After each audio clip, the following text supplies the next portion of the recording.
Good morning, all the students. I will teach you BCA 205N Mathematics Volume First. First of all, I will discuss syllabus of BCA 205. Its course is divided into 6 parts. 6 unit. Unit first set theory. Set actually base होता है mathematics का.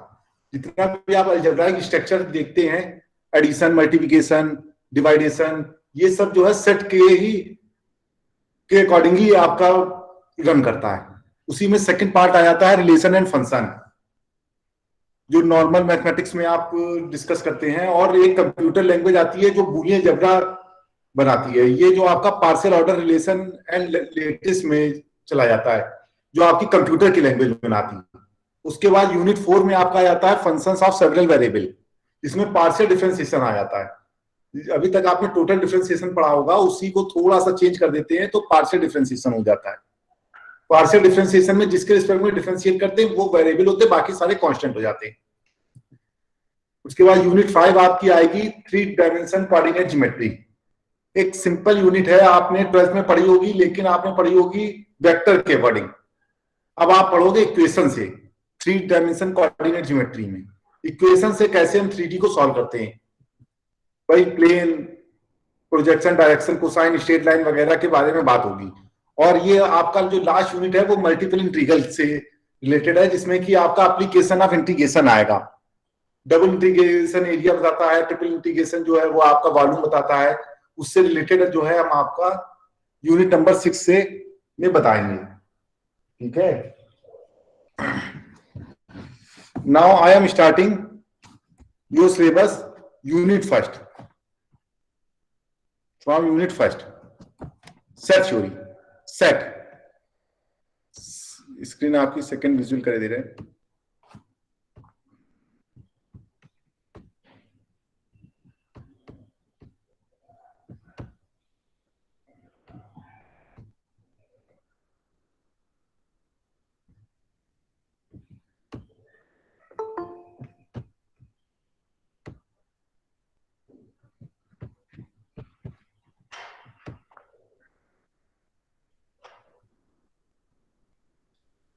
Screen is visible?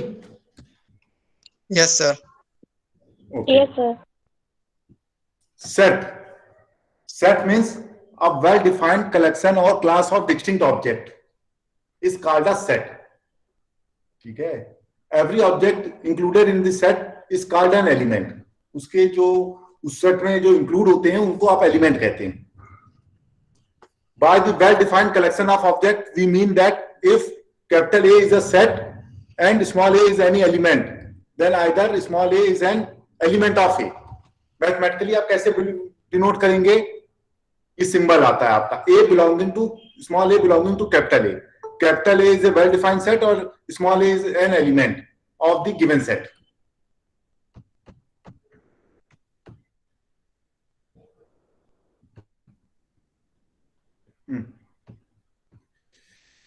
Similarly यदि आपने कह दिया कि small A is not element of capital A, तो इसको आप कैसे डिनोट करेंगे मैथमेटिकली?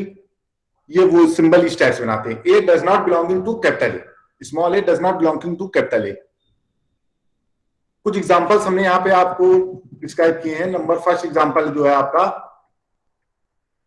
इफ यदि capital A equals small A, small B, small C, small D is a set consisting of 4 elements. ठीक है. इस सेट में कितने एलिमेंट्स है? 4. कौन कौन से? A B C D. Set की क्वालिटी होती है कि इसमें कोई भी एलिमेंट 2 टाइम्स नहीं लिखते और करली ब्रैकेट से डिनोट करते हैं. हमेशा सेट में 2 क्वालिटी जरूर ध्यान रखिएगा. यदि आप सेट लिख रहे हैं तो कोई एलिमेंट 2 टाइम्स नहीं लिखेंगे. जैसे ये सेट है तो आप इसमें ए comma B comma C comma ए नहीं लिखेंगे, तो फिर वो सेट नहीं होगा, मीनिंगलेस हो जाएगा. क्योंकि एक एलिमेंट जो है वो डिस्टिंक्ट होते हैं. यहाँ पे इसीलिए एक लाइन लिखी है, डिस्टिंक्ट ऑब्जेक्ट्स. ठीक है. वेल डिफाइंड होने चाहिए. जिसकी बात कर रहे हैं उसी से रिलेटेड डेटा हो तो वो सेट है. ठीक है. कैपिटल एन जैसे सेट ऑफ नेचुरल नंबर, तो आप क्या कहेंगे? फर्स्ट, सेकंड, थर्ड, फोर्थ, तो सारे जो भी लेंगे नेचुरल नंबर लेंगे. Set of section B students, तो बी सेक्शन के स्टूडेंट्स ही आएंगे. हम ए सेक्शन के स्टूडेंट उसमें इंक्लूड नहीं करेंगे. और कोई स्टूडेंट को हम 2 बार नहीं लिखेंगे. और कैसे डिनोट करेंगे? करली ब्रैकेट से. ठीक है. और हर स्टूडेंट को सेपरेट करेंगे कॉमा के द्वारा। तो ये एक सेट की क्वालिटी होती है, इसका विशेष ध्यान रखेंगे, बेसिक कहीं कभी गलत ना हो। मैथमेटिक्स में यदि आपको ज्यादा पढ़ना है तो बेसिक पे आप ध्यान दें। जितना अच्छा बेसिक लिखेंगे उतना आपको ज्यादा अच्छे से मैथमेटिक्स समझ में आएगी। जो कमियां हैं वो आपकी बिल्कुल नहीं दिखेंगी। यदि आपका बेसिक मजबूत है तो फॉर्मूले भी कम से कम याद रखने पड़ेंगे, क्योंकि जितने कम फॉर्मूले याद हो करेंगे उतने ज्यादा मैथमेटिक्स पढ़ लेंगे। ठीक है, और जितने ज्यादा फॉर्मूले लर्न करेंगे उतनी मैथमेटिक्स आप कम पढ़ पाएंगे। ठीक है, तो इसीलिए आप लोग जो है वो कॉन्सेप्ट पे ज्यादा जोर देंगे। जैसे एक दो हमने एग्जांपल और बढ़ा दिए हैं। The collection of all vowels in English alphabet is the set containing given elements, namely यदि आप वॉवेल्स की बात कर रहे हैं तो आपके कैसे आप लिखेंगे ए ई आई ओ यू। ठीक है, और कैसे लिखेंगे, कॉमा के द्वारा सेपरेट कर देंगे और करली ब्रैकेट लगा देंगे। ठीक है, तो ये क्या वेल डिफाइंड है। इंग्लिश अल्फाबेट एक वेल डिफाइंड है, उसमें भी आपको वॉवेल्स के लिखने हैं। Vowels in English alphabet well defined set हो गया। ठीक है, कौन कौन से एलिमेंट आ गए, ए ई आई ओ यू आ गया। ठीक है, इसी टाइप से आपने ये वाला सेट भी दिया, यहां पर भी इसको हम जो है सेपरेट कर दें। Collection of all even number less than 8, even number और लेस देन 8 हो, लेस देन इक्वल टू नहीं, लेस देन 8 और इवन नंबर, तो is the set containing the numbers 2 4 6। आपके तुरंत आपको याद आ जाएगा कि 2 4 6 होंगे। एक ऐसा सेट जिसमें कितने एलिमेंट्स आएंगे, 3 एलिमेंट्स आएंगे। कौन कौन से, 2 4 6, कैसे इवन नंबर होंगे, less than 8। Is it clear? और कुछ एग्जांपल से आप, ठीक है, ओके, बताते जाया करिए आप लोग। रिप्रेजेंटेशन ऑफ सेट, देखिए सेट हो गया, देखिए बेस हो गया सेट। यूनिट फर्स्ट में मेनली आपको क्या है, सेट के बारे में ही देखना है। उससे रिलेटेड और क्या क्या चीज होती है, जैसे रिप्रेजेंटेशन ऑफ सेट। सेट को हम 2 टाइप से रिप्रेजेंट करते हैं। एक तो जो आपने पहले से पढ़ रखा होगा, हो सकता है कि 11th 12th में देखा हो, नहीं भी देखा तो फिर से हम बता देंगे, टेबुलर फॉर्म और रोस्टर फॉर्म जिसको कहते हैं। ठीक है, जैसे कि आपने कहा कि 2, 3, 4, इस टाइप से। सेकंड होता है सेट बिल्डर फॉर्म। अब हम लोग जो ग्रेजुएशन लेवल में है, सेट बिल्डर फॉर्म पर ज्यादा फोकस करेंगे। टेबुलर फॉर्म एक्चुअल में पर्टिकुलर केस में तो आप लिख सकते हैं और पर्टिकुलर केस में वो सही भी होगा, लेकिन जब आप उसको एक्सटेंड करेंगे सभी के लिए तो फिर आपको सेट बिल्डर फॉर्म में लिखना पड़ेगा। जैसे कि हमने कह दिया कि मेरे क्लास में एक्स स्टूडेंट है और कहां से, 85 रोल नंबर से लेकर 68 रोल नंबर तक। ठीक है, 385 से 468 तक। तो ये क्या हो गया, हमें सभी स्टूडेंट्स को एक्स से हमने डिनोट कर दिया, ये सेट बिल्डर फॉर्म हो जाती है। उसके पहले हम टेबुलर फॉर्म और रोस्टर फॉर्म के बारे में बता दे रहे हैं। इन this form all the element of the set are listed within breaks, curly bracket। curly bracket से हम नोट करते हैं separated by comma। ये विशेष ध्यान रखिएगा, कोई भी स्मॉल ब्रैकेट या बिग ब्रैकेट इस टाइप के ब्रैकेट नहीं लगाएगा। हमेशा सेट के बारे में बात कर रहे हो तो आपको करली ब्रैकेट ही लगाना पड़ेगा। एक क्वेश्चन जो पेपर में आया था वही उसी का एग्जांपल लिख दिया। फर्स्ट एग्जांपल में ये लिखा है, हमने एग्जांपल के तौर पे कोशिश की समझाने की। यदि कहीं आपको कुछ डाउट लगता है तो आप हमसे तुरंत पूछ भी लेंगे। Capital A, the set of all factors of 12। इसके फैक्टर्स 12 के कौन कौन से होंगे। एक बार क्वेश्चन ये आपका लॉन्ग क्वेश्चन में आया था, थोड़ा सा इसको और पूछा गया था। 1 वही 12 का फैक्टर है। Set of all factors of 12, 2 3 4 6, 12 भी 12 का फैक्टर है। ठीक है, तो ये क्या हो गया आपका, ये आपका एक सेट हो गया जो किसके द्वारा सेपरेट है, कॉमा के द्वारा उसके एलिमेंट। और एलिमेंट कितने हैं, 6 एलिमेंट्स हैं। ठीक है, जैसे मैथमेटिक्स, अब मैथमेटिक्स वर्ल्ड में हमने आपको बताया सेट में कोई भी एलिमेंट 2 टाइम्स नहीं होता, सिंगल टाइम होता है। ठीक है, तो आपने क्या लिखा, जैसे आपको मैथमेटिक्स को सेट फॉर्म में लिखना है तो आपने बताया सेट सी है मान लीजिए, और कैसे लिखेंगे, एम लिख दिया, कॉमा कर दिया, ए लिख दिया, टी एच ई, फिर उसके एम एक बार लिख चुके हैं तो दोबारा नहीं लिखेंगे, फिर ए भी लिख चुके हैं। ठीक है, फिर टी भी आ चुका है आपका, फिर आई सी एस। ठीक है, ये इस टाइप से क्या है, सेट रिप्रेजेंटेशन है, सेट रिप्रेजेंटेशन ऑफ मैथमेटिक्स। ये आपका जो है वो इस टाइप से आ जाएगा।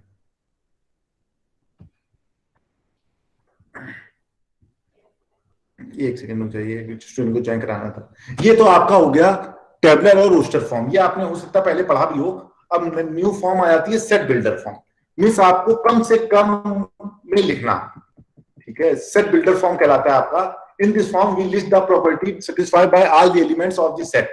It is written as X such that X satisfy the property. ठीक है, इस टाइप से आप लिखते हैं। For example this set capital A equal to this value 1 2 3 4 5 6 7 8। In set builder form में इसको डिस्क्राइब करना है। तो सेट बिल्डर फॉर्म में हम डिस्क्राइब करने के लिए क्या करेंगे, उसको लिख देंगे ए इक्वल टू एक्स है। और एक्स क्या है, अब एक्स को एक्सप्लेन कर दिया। एक्स एक नेचुरल नंबर है एंड एक्स क्या है, लेस देन 6 है। एक्स वो है जो दोनों कंडीशन सेटिस्फाई करता है। ठीक है, कंडीशन फर्स्ट जो है वो आपका H belonging to natural number. Natural number से तुरंत माइंड में आइडिया आ गया कि 1 2 3 4 5 6 7 8 इस टाइप से डॉट डॉट डॉट करके बढ़ता चला जाएगा। और साथ साथ में हमने ये कह दिया कि x लेस देन 9 है। लेस देन 9 का मीन्स ये है आपका, एक सेकेंड, लेस देन 9 या फिर आप लेस देन इक्वल टू 8 भी कह सकते थे इसको। आप यदि इस टाइप से नहीं लिखते हैं, यदि लेस देन इक्वल टू 8 भी लिख देंगे तो वही चीज डिस्क्राइब करेगा। ठीक है, मीन्स 8 और 8 से कम। तो ये क्या है, फिर आपको इतना बड़ा नहीं लिखना पड़ेगा, शॉर्ट फॉर्म में लिख सकते हैं आप लोग। ठीक है, शॉर्ट फॉर्म में लिख सकते हैं। अब सेकंड आपने क्या लिखा, this set capital E equals 1/2, 2/3, 3/4 इस टाइप से लिखा हुआ है। अब इसको सेट बिल्डर फॉर्म में आपको लिखना है। तो यदि आपको इसको सेट बिल्डर फॉर्म में लिखना है तो आप क्या करेंगे, एक्स लिख देंगे। और एक्स को कैसे डिफाइन करेंगे, एक्स इक्वल टू n/n+1 है। ठीक है, और क्या है, n जो है वो एक नेचुरल नंबर है। नेचुरल नंबर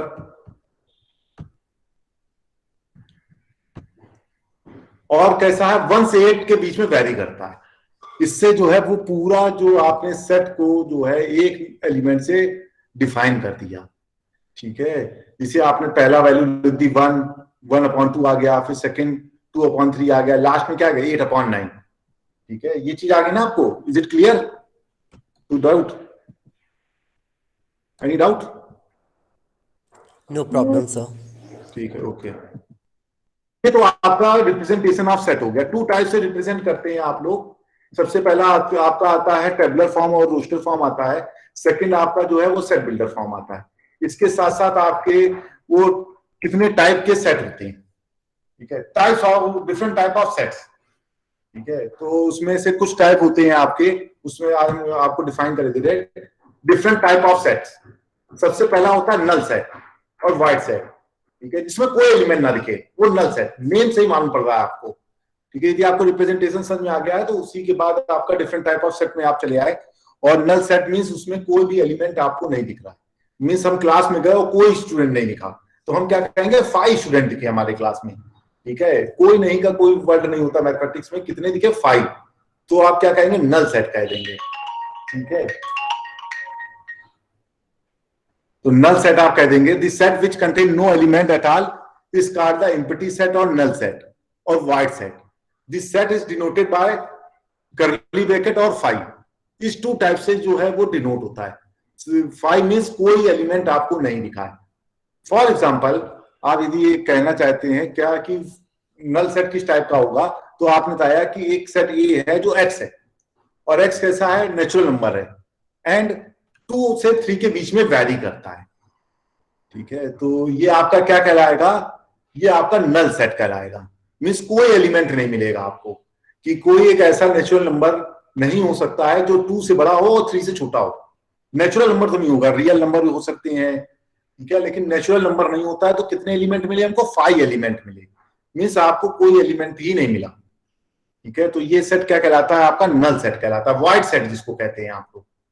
ठीक है, तो सेकंड आपने क्या बताया, सिंगलटन सेट। तो सिंगलटन मीन्स एक एलिमेंट एग्जिस्ट करे। This set which contains only 1 element is called singleton set. ठीक है, एक एलिमेंट यदि आपको दिखता है तो आप क्या कहेंगे, वो सिंगलटन सेट है। ठीक है, तो फॉर एग्जाम्पल आपने एक दो एग्जाम्पल बना लिए। Let capital A equal to X. हम एक्चुअली मेनली फोकस कर रहे हैं सेट बिल्डर फॉर्म में। ठीक है, हमने आपको स्टार्टिंग में बता दिया कि सेट बिल्डर फॉर्म में मेन फोकस करेंगे। क्यों, क्योंकि हमें जनरल टर्म बनाना है, ना कि एक पर्टिकुलर केस के लिए बनाना है। पर्टिकुलर केस के लिए तो आप लोगों के लिए जो है टेबुलर फॉर्म ज्यादा इजी पड़ता है, लेकिन जब आप जनरल के लिए करते हैं तो सेट बिल्डर फॉर्म ज्यादा इजी लगेगा। ठीक है, इसलिए हम कोशिश ये कर रहे हैं कि सेट बिल्डर फॉर्म से ही पूरे आपको समझाएं। सिंगलटन सेट क्या हो गया आपका? Singleton set A equal to X, X कैसा है? नेचुरल नंबर है एंड 7 से 9 के बीच में वेरी करता है, तो ये क्या होगा? ये एक सिंगलटन सेट हो जाएगा। तो कौन सा एलिमेंट आ जाएगा? 8। ठीक है, यदि आप इसको इस टाइप से न लिखे 8 लिखें तो भी आपका क्या कहेगा? Singleton. A set which contains only one element is called a singleton set. ठीक है, सेट बिल्डर फॉर्म में लिखते हैं तो इस टाइप से लिख सकते हैं कि 7 से 9 के बीच में वेरी करे और नेचुरल नंबर हो, तो ये क्या हो जाएगा? आपका सिंगलटन सेट हो जाएगा। सेकंड एग्जांपल, यदि आपने कह दिया कि a इक्वल टू एक्स है और x प्लस 5 इक्वल टू 8 है, ये तो आपका सेट बिल्डर फॉर्म में हो गया। या फिर आप कह दीजिए कि एक ऐसा सेट a जो क्या है वो 3 के इक्वल है, तो ये ऐसा सेट आपका क्या कहलाएगा? ये आपका एक सिंगलटन सेट कहलाएगा। ठीक है, यहां तक तो हमें लगता है कोई प्रॉब्लम नहीं होगी। अब इसी को हम और आगे बढ़ा दे रहे हैं। फाइनाइट सेट, फाइनाइट सेट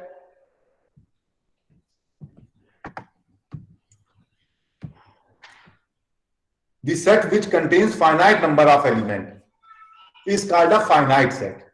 एक ऐसा सेट जिसमें फाइनाइट नंबर ऑफ एलिमेंट होते हैं वो फाइनाइट सेट कहलाता है। ठीक है, फॉर एग्जांपल इसको हम काउंट कर सकें, एक ऐसा सेट जिसके नंबर हम काउंट कर सके फाइनाइट सेट कहलाता है। ठीक है, जैसे आपने कह दिया a equal to X, X क्या है? एक नेचुरल नंबर है और कहा किसके बीच में वेरी कर रहा है? 1 to 7 के बीच में, तो ये क्या होगा? 2 3 4 5 6, ये काउंटेबल है। काउंटेबल है तो इसका मतलब ये कैसा सेट है? ये फाइनाइट सेट है। ठीक है, जैसे एक और एग्जांपल हमने ले लिया वोवेल्स वाला, ए ई आई ओ यू, ये भी क्या है? फाइनाइट सेट है। ठीक है, क्यों? क्योंकि ये काउंट कर सकते हैं हम। इसी टाइप से एक सेकंड होता है इनफाइनाइट सेट, जिसको हम काउंट नहीं कर सकते। जैसे नेचुरल नंबर का सेट अनकाउंटेबल है, नेचुरल नंबर के सेट को हम कभी काउंट नहीं कर सकते, अनकाउंटेबल सेट होता है। नेचुरल नंबर का सेट, इंटीजर का सेट, रेशनल नंबर का सेट, रियल नंबर का, कॉम्प्लेक्स नंबर का, इस टाइप के सेट जितने भी हैं आपके, ये अनकाउंटेबल होते हैं, इनको हम काउंट नहीं कर सकते। A set which is not finite is called an infinite set. Is natural number 1 2 3 4, integers, rational, real, complex. ठीक है, इट्स इसी के बाद आता है subset.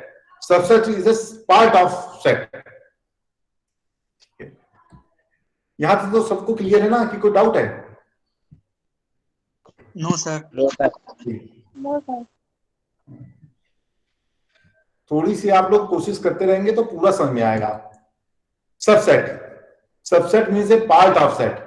Let A and B be two set if every element of A is also an element of B. ठीक है, then A is called the subset of B. Means ये बताता है कि एक जो सेट है वो बी का ही एक पार्ट है। मींस ए के जितने भी एलिमेंट है वो बी में अवेलेबल है। बी में और हो सकता ज्यादा हो, लेकिन ए के सारे एलिमेंट जो है बी में अवेलेबल है, तो ए क्या कहलाएगा? A is called a subset of B कहलाएगा। ठीक है, let A and B be two sets if every element of A is also an element of B, then A is called the subset of B. ठीक है, and is denoted by the symbol A subset B. A subset B, ये इसका symbol होता है।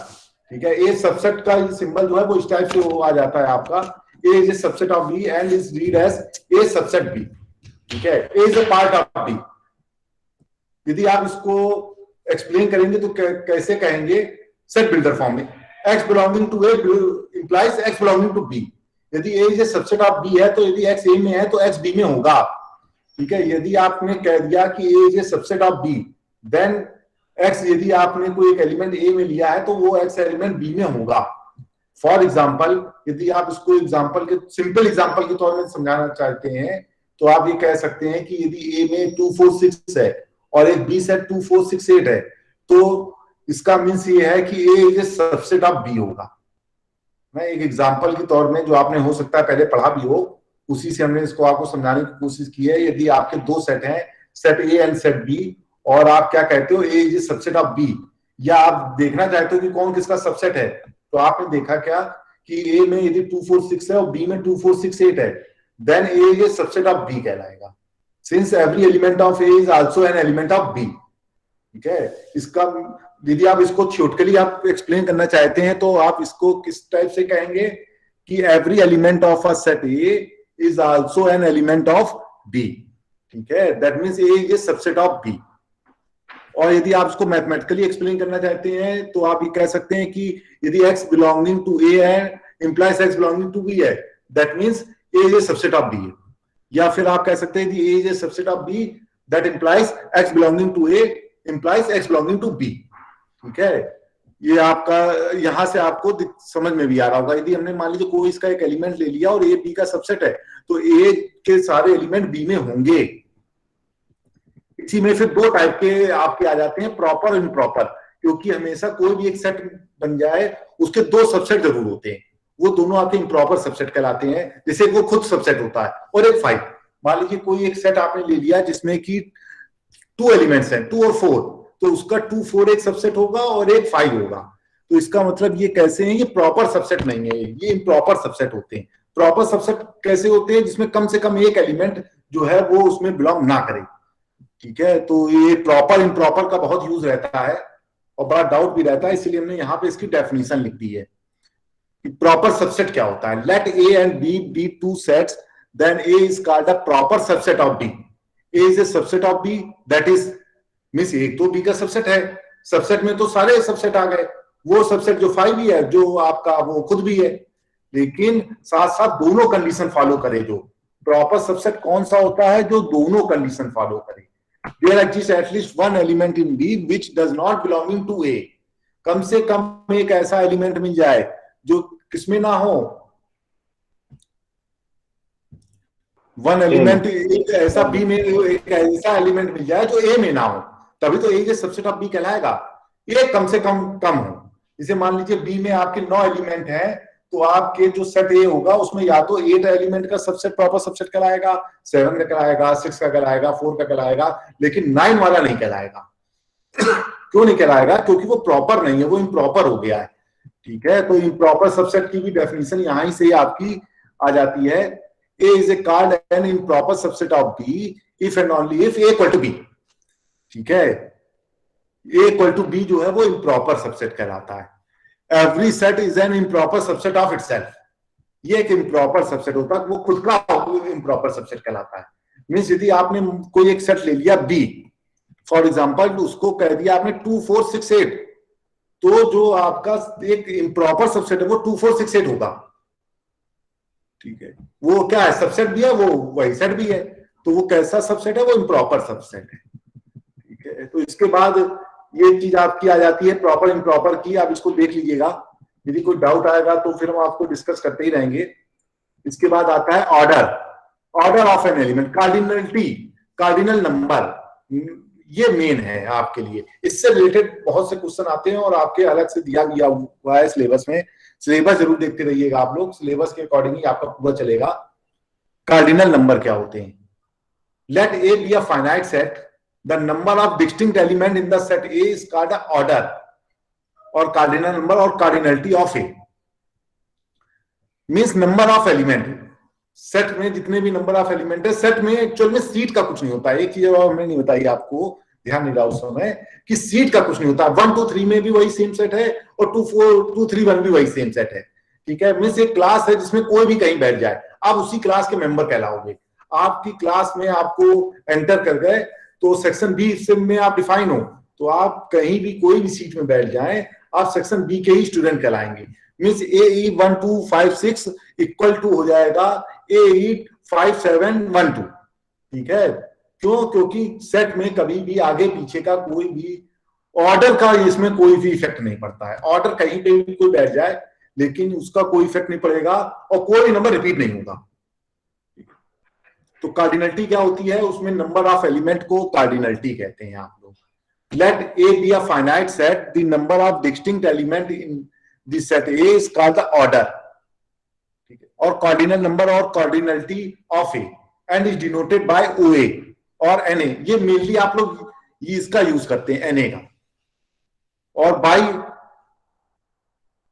Cardinal ए, ये actual में cardinal ए कहलाता है, लेकिन आपने मॉड भी इसी टाइप का सिंबल पढ़ रखा है, तो जनरली हम लोग एनए का यूज करते हैं, कार्डिनलिटी ऑफ ए जिसको आप कहते हैं। ठीक है, क्लियर है ना ये चीज? Yes sir. ठीक है, कोई डाउट हो तो बताते जाइएगा। कार्डिनलिटी आपकी कहलाती है number of element in A. For example इसे आपने कह दिया कोई सेट ए है, ए ई 1 2 5 6 5 7, तो इसमें कितने नंबर एलिमेंट होंगे? 6 एलिमेंट होंगे। ठीक है, वो भी कैसे होंगे? सारे डिस्टिंक्ट होंगे। जैसे ये वाला सेट, सेट बी की कार्डिनलिटी कितनी होगी? एक सेट बी दिख रहा है आपको, इसमें कितनी कार्डिनलिटी? क्या 4। हाँ, और एक ही दूसरा नेक्स्ट अदर स्टूडेंट बताएगा कोई? ठीक है,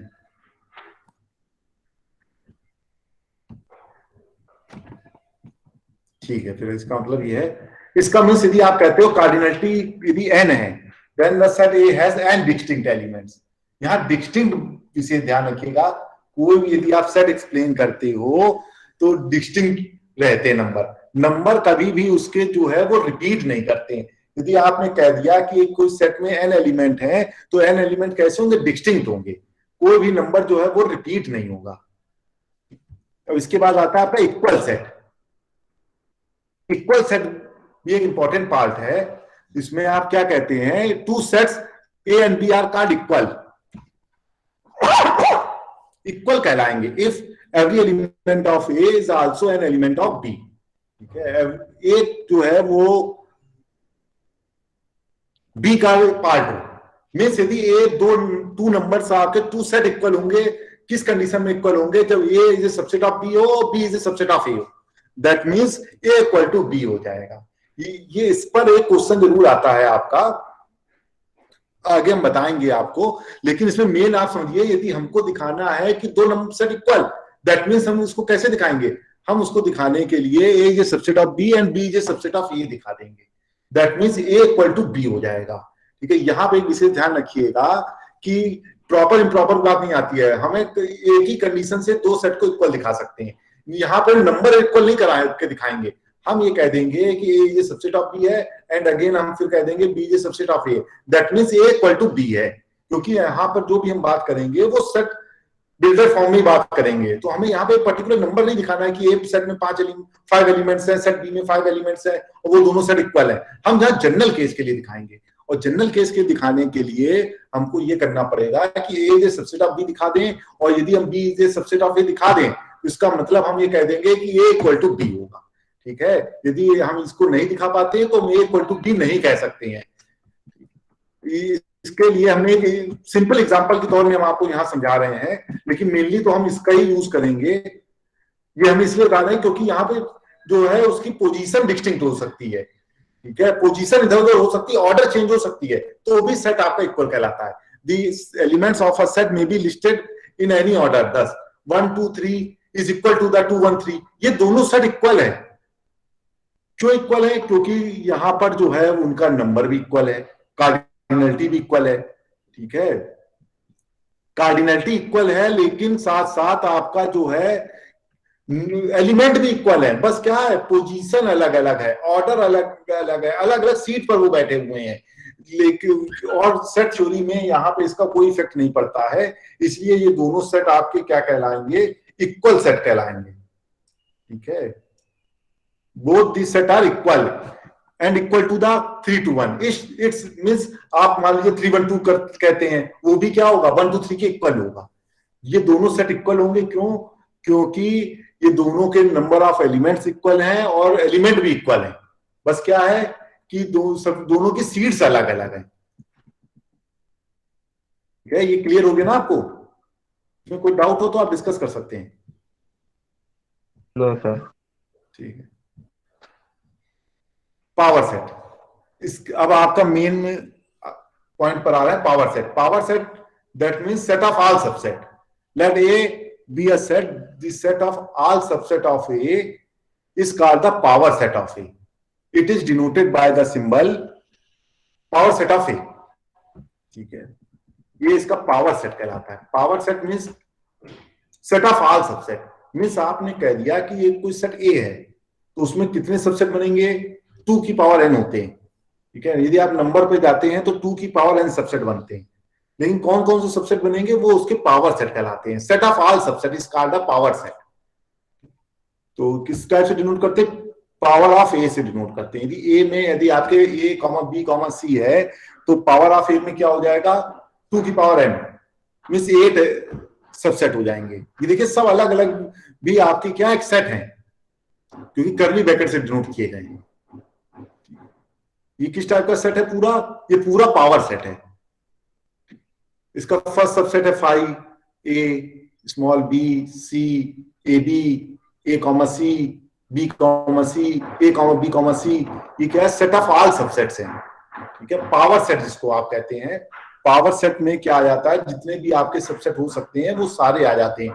काउंटिंग के ऊपर जाएंगे तो आप क्या कहेंगे 2 की पावर n कहेंगे, ठीक है। एक हम आज और सोच रहे हैं कि ऑपरेशंस ऑन सेट बी, आपको एक दो ऑपरेशन डिफाइन करने, इसको स्टार्ट कर देंगे और नेक्स्ट टर्म में आप जो है अच्छे से समझ पाओगे। कहेंगे तो नेक्स्ट टर्म में इसको रिपीट भी कर देंगे।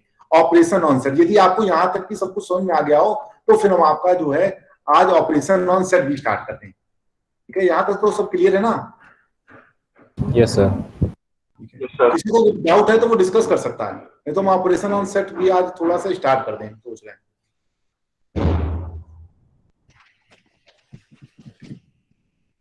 डाउट नहीं ना? ऑपरेशन ऑन सेट दो आपको आज 2 सेट के बारे में बताया दे रहे हैं, यूनियन एंड इंटरसेक्शन। बाकी नेक्स्ट टर्म में आपको डिस्कस कर लेंगे। ऑपरेशन ऑन सेट में सबसे फर्स्ट आता है union of set. Union that means let A and B be two set. The union of A and B is the set of all those elements which are in A or in B or in A and B both, ठीक है। It is denoted by A union B. Union में क्या होता है आपके A के सारे element और प्लस B के सारे एलिमेंट आपके उसमें इंक्लूड हो जाते हैं, ठीक है।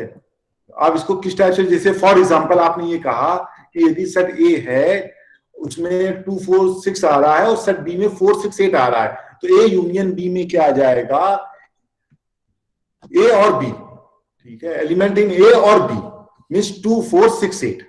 2 4 6 यहां से आ गया और यहां पे 4 6 ऑलरेडी है क्योंकि डिस्टिंक्ट होते हैं 8।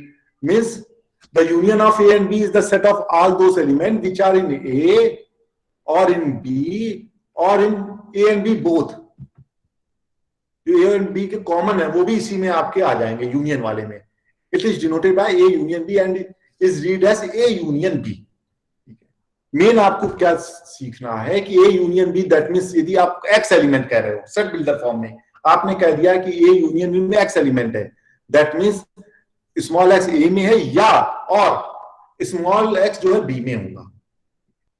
Small x belonging to A और small x belonging to B means यदि आपके x जो है वो a यूनियन b में है, दैट मींस x या तो आपका a में होगा या फिर आपका x जो है वो b में होगा, ठीक है। मेनली आपको जो दिखाना है वो इस टाइप से दिखाना है कि x belonging to a union b that implies x belonging to a और x बिलोंगिंग टू b, ठीक है। इसमें नॉट बिलोंगिंग टू की कंडीशन भी एक बहुत विशेष ध्यान रखनी पड़ती है कि नॉट बिलोंगिंग में कंडीशनें चेंज हो जाती हैं। जो आपके मेन इस यूनिट में समझने वाली पॉइंट है वो ये वाला फॉर्मूला समझ लीजिए इसको। यदि आपकी कंडीशन बिलोंग कर रही है तो आप क्या कहेंगे कि यदि x belong to A union B है तो x बिलोंगिंग टू ए और x बिलोंगिंग टू बी होगा। और यदि नॉट बिलोंगिंग कंडीशन आ गई कि x does not belonging to A union B, that implies x does not belonging to A and x does not belonging to B, ठीक है। यदि not belong दिखा रहा है तो एंड लग जाता है और जो है वो चेंज हो जाता है एंड में, ठीक है। यदि कोई एक्स ए यूनियन बी में बिलोंग कर रहा है तो और लगेगा, यदि नॉट बिलोंग की कंडीशन है तो और एंड हो जाएगा और एंड और हो जाएगा। दैट मींस इंटरसेक्शन में जो एंड होता है वो और का जैसा वर्क करने लग जाता है। फॉर एग्जांपल हमने बता दिया, इंटरसेक्शन को भी आज ही हम एक्सप्लेन कर दे रहे हैं।